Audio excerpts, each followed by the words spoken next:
யாரும் மனசுல நீங்க வைக்காத. எல்லாரும் உட்காந்துக்கோங்க. Let's enjoy the party. Come on. Okay. ச்சே, படிக்காத பட்டிக்காடு மானத்தை வாங்கிட்டாளே.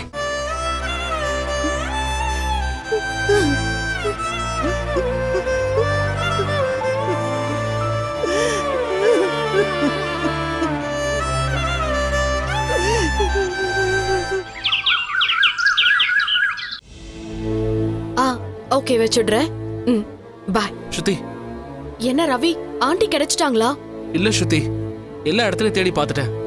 அம்மா எங்க போயிருப்பாங்கன்னே தெரியல. யார்கிட்டயுமே சொல்லாம இப்படி கிளம்பி போயிட்டாங்களே. எனக்கு என்ன பண்றதுன்னே தெரியல. பார்வதி ஆண்டி வீட்டுக்கு போயிருப்பாங்களோ? இல்ல, நான் ஆன்ட்டிக்கு ஃபோன் பண்ணேன், அங்கேயும் வரலன்னு சொல்றாங்க. கண்டிப்பா மீனா வீட்டுக்கு போயிருக்க சான்ஸே இல்ல. வேற எங்க போயிருப்பாங்க? Mummy, mummy, are you happy நவ? நீ എന്തായി ചെയ്തിരിക്കുന്നത്? നിനക്ക് എന്താ ബുദ്ധി ഇല്ലേ? ഞാൻ എന്തടി ചെയ്തത്? உனக்கு அறிவு இருக்கா? நீ பண்ண காரியத்தினால தான் ஆண்டி வீட்டை விட்டு போயிருக்காங்க. எடி, കുറച്ച് സമാധാനായിട്ടിരിക്കെ. நான் என்ன பண்ணிட்டேன்னு நீ இப்படி கத்திட்டு இருக்க? எல்லாரும் ஹாப்பியா இருந்தோம். நார்மலா ஒரு விஷயம் கேட்டோம். அவங்க தான் ஓவர் ரியாக்ட் பண்ணிட்டு போயிட்டாங்க. ஹாப்பியா? யாருக்கு ஹாப்பி? அவங்க வீட்ல இந்த மாதிரி ட்ரிங்க்ஸ் பார்ட்டி, டான்ஸ் பார்ட்டி எல்லாம் கிடையாது மம்மி. நீயும் நான் தப்பு பண்ண மாதிரியே பேசுற. இங்க சில பேர் வந்திருந்தாங்க. அவங்க எல்லாம் ஆடி பாடி சந்தோஷமா இருந்தாங்க.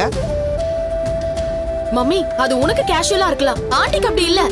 அவங்க ரொம்ப ட்ரெடிஷனல் டைப். இதெல்லாம் அவங்களுக்கு பிடிக்காது மம்மி.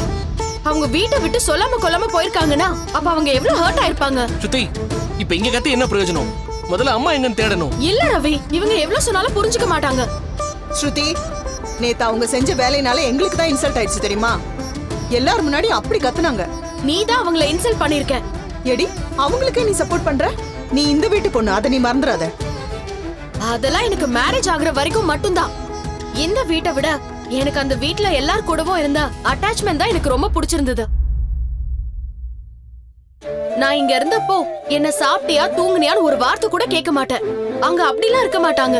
எனக்கு என்ன வேணும்னு கேட்டு கேட்டு செய்வாங்க. ஆனா நீ ஆண்டிய ஒரு ஷோகேஸ் பொம்மை மாதிரி எல்லார் முன்னாடி ஆட சொல்லி அவமானப்படுத்திருக்க. நீ எந்தி நான் அவரை இன்சல்ட் செய்தது? நான் உங்களுக்கு நல்லதுதானே பண்ணேன். எது? இது நல்லதா? ஆமா, அவங்க இங்க வந்திருக்கும் போது ரொம்ப லோன்லியா ஃபீல் பண்ணாங்க. எல்லார் கூடயும் அவங்களும் ஜாலியா இருந்தா அந்த லோன்லினஸ் மறந்துடுவாங்க. மனசுல ஏதாவது ஃபீல் இருந்தா கூட கொஞ்ச நேரத்துக்கு மறக்கட்டுமே தான் நான் அப்படி பண்ணேன். போதும் மம்மி, இதுக்கு மேல ஒரு வார்த்தை கூட பேசாத. செய்யறதெல்லாம் செஞ்சுட்டு இதுக்கு ரீசன் வேற சொல்லிட்டு இருக்க. ஸ்ருதி, வேணா விடு. இப்ப நம்ம அம்மா எங்க இருக்காங்கன்னு தேடணும். நம்ம எங்க அம்மாவை தனியா விட்டு போனதா பெரிய தப்பா போச்சு. മോനെ, നിന്റെ അമ്മനെ யாரும் இன்சல்ட் பண்ணணும்னு நினைக்கல.